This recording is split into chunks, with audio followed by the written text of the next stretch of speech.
안녕하세요. 헌터입니다. 오늘 분석해볼 기업은 에코프로 BM입니다. 자, 오랜 기간 조정을 끝내고 작년 반등에 성공하면서 올 초까지 계속해서 꾸준한 상승 추세 이어지고 있습니다.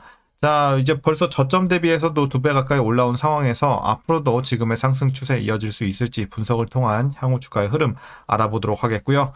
자, 이제 올라준다면 언제쯤 본격적인 상승이 시작이 될지, 자, 그리고 향후 목표가 설정부터 물려 계신 분들의 대응, 그리고 신규 진입 관점까지 다양한 투자 전략도 함께 알아보도록 하겠습니다.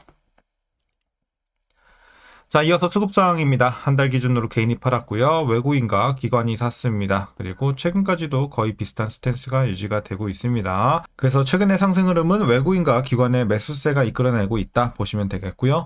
이어서 신용 잔고율 보시겠습니다. 최근에 1.51% 기록하고 있고 과거 대비 거의 약간 올라왔지만 거의 비슷한 수준, 안정적인 수치 이어지고 있습니다. 문제 없고요. 공매도 보겠습니다. 매매 비중 이제 얼마 전까지는 두 자릿수 꾸준하게 기록을 하면서 상당히 좀 부담스러운 모습이었는데 최근 들어서 다시 한번 좀 안정세를 찾으면서 이제 5% 안쪽으로 안착이 된 상황입니다. 자, 대차장고도 꾸준하게 내려왔고 최근에 일단 다시 한번 올라가고 있긴 합니다만 조금 더 지켜볼 필요는 있겠지만 아직은 뭐 우리가 걱정할 만한 수치까지 올라온 건 아니기 때문에 아직은 걱정할 건 전혀 없는 상황입니다. 자, 이어서 동사 재무제표 분석 들어가 보도록 하겠습니다. 자, 먼저 2020년도 매출부터 보겠습니다. 8,500, 1조 4천, 5조도 돌파 한번 크게 뛰었고요. 이후에도 상승 유지되다가 7조에서 한번 꺾였어요. 2조 7천으로 아주 어마어마하게 내려왔고 2조 6천, 자, 작년까지 지지부진한 모습, 그리고 올해 반등 성공하면서 3조, 내년엔 4조 4천, 조금씩 상승폭을 넓혀갈 전망입니다.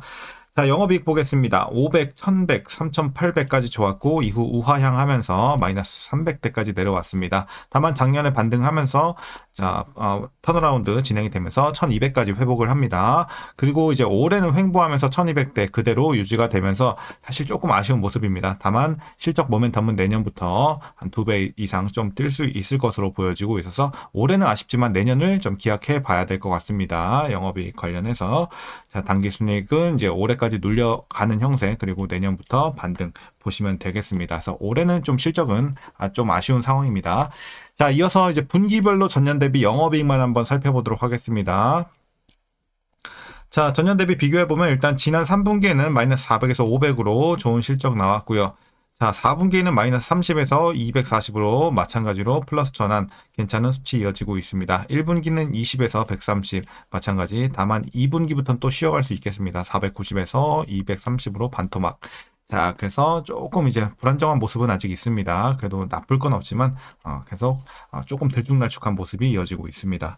자, 이어서 부채 비율 살펴보도록 하겠습니다. 자, 마찬가지로 들쭉날쭉하게 이제 한 100 중반에서 초반 왔다 갔다 하는 모습입니다. 그리고 작년 140, 올해 150 조금씩 다시 한번 올라가고 있습니다. 내년 160까지. 자, 그래서 아직 뭐 걱정할 정도의 수치까지는 아니지만 이제 점차적으로 올라주고 있는 점에서는 조금 아쉬운 모습은 있습니다. 자, 이어서 ROE 보겠습니다. 과거에는 좋았어요. 24까지 우상향 했고요. 이후에는 마이너스 6까지 떨어졌다가 2, 올해는 3까지 회복을 합니다만 아직은 수치적으로 많이 아쉽습니다. 내년엔 그래도 나쁘지 않은 수준까지는 올라갑니다. 7 중반대까지.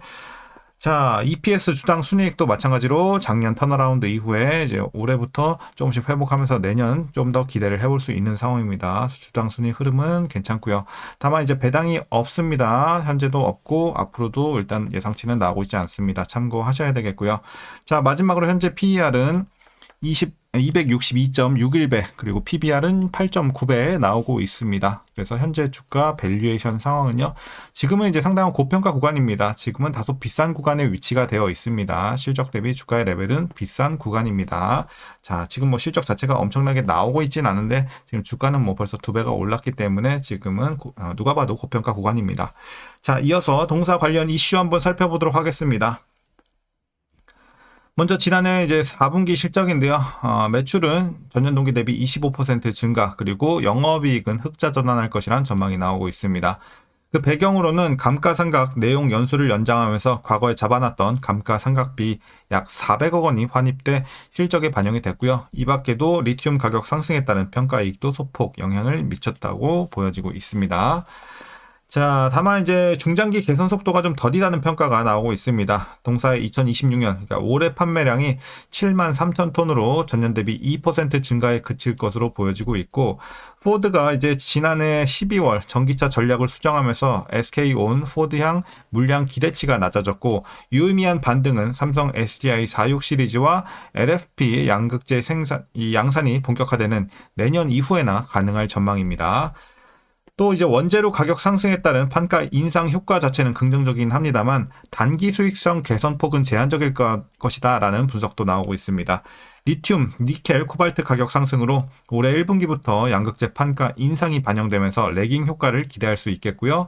다만 판가 상승이 실질적인 이익 개선으로 이어지기 위해서는 판매량 증가가 뒷받침이 돼야 하는데 단기 업황 부진으로 효과는 제한적일 것이다 라는 내용입니다.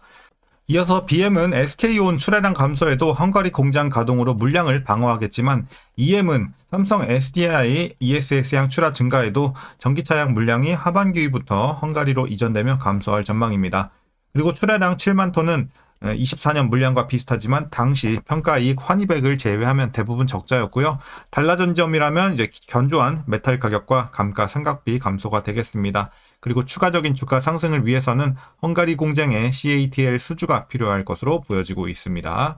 자, 이제 마지막 이슈입니다. 코스닥 활성화 정책 수혜 기대감이 유효한 가운데 연초 주식시장의 최대 화두인 로봇 관련 기대감이 작용하면서 최근 2차 전지도 같이 급등세를 이어가고 있는 상황입니다. 그래서 오늘 같은 경우도 이 영향으로 또 7, 8%가량 이제 상승을 보였죠.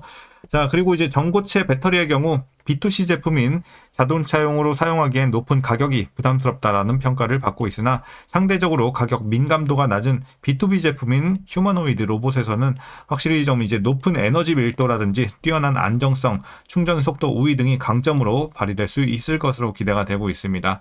그리고 에코프로 BM은 전고차 배터리용 양극재와 고체 전해질 양산을 고객사와 함께 준비하고 있어서 해당 시장이 본격 개화될 경우 혜택을 받을 수 있을 전망입니다. 자, 이런 수혜가 예상이 되면서 오늘 급등이 나왔다. 자, 최근의 이슈는 이 정도로 정리하겠고요. 그럼 이제 마지막으로 여러분들 투자 전략 설명드리면서 영상 마무리하도록 하겠습니다. 자, 먼저 신규 진입 관점에서는 반대 의견 드리도록 하겠습니다. 다른 건 좋아요. 이제 앞으로 나쁠 것도 크게 없는데, 일단 밸류가 좀 부담이 커요. 지금은 이제 좀 많이 고평가 구간이기 때문에, 일단 회복은 계속해서 좀 이어가겠지만, 일단 본격적으로 올라가기 위해서는 좀 시간이 필요해 보입니다. 아니면 좀 큰 호재가 들어온다든지, 지금은 사실 지수빨로 가는 게 좀 커요. 그렇기 때문에 에코프로비엠은 사실상 지금 신규로도 그렇게 추천할 만한 위치까지는 아니다. 라고 말씀드리도록 하겠습니다. 가격 부담이 조금 있습니다. 자, 그럼 이어서 보유자분들 대응 전략입니다. 먼저 목표가부터 설정하도록 하겠습니다. 자, 현재 목표가는 21만원 제시하도록 하겠습니다. 21만원까지 열려있다. 한번 보시면 될 것 같고, 자, 그럼 이제 익절은 언제부터 하냐? 지금부터는 한 절반에서 70%까지도 덜어내시고 소액 비중만 21만원까지 한번 노려보는 전략이 유효하겠습니다. 그래서 슬슬 이제 익절해 주시고 마무리는 21만원까지 한번 보자. 그래서 분할로 잘 팔아 나가시길 바라도록 하겠습니다. 자, 이제 마지막으로 위에서 물려 계신 분들의 대응 전략입니다. 자, 라인은 하나만 더 드리도록 하겠습니다. 28만원 라인. 대략 이 정도.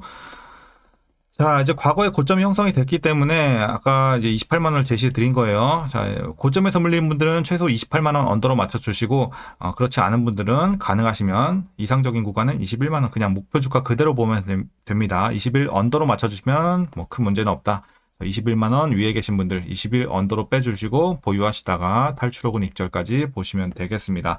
다만 21만원 언더에 이미 위치가 되신 분들은 굳이 물탈 필요는 없어요. 물렸다 하더라도 그냥 보유만 하시다가 마찬가지로 탈출 혹은 익절 보시면 돼요. 여기서는 어차피 물타봐야 평단 관리 얼마 안 되죠. 그냥 비중만 늘어나기 때문에 안 하는 게 훨씬 이득이다.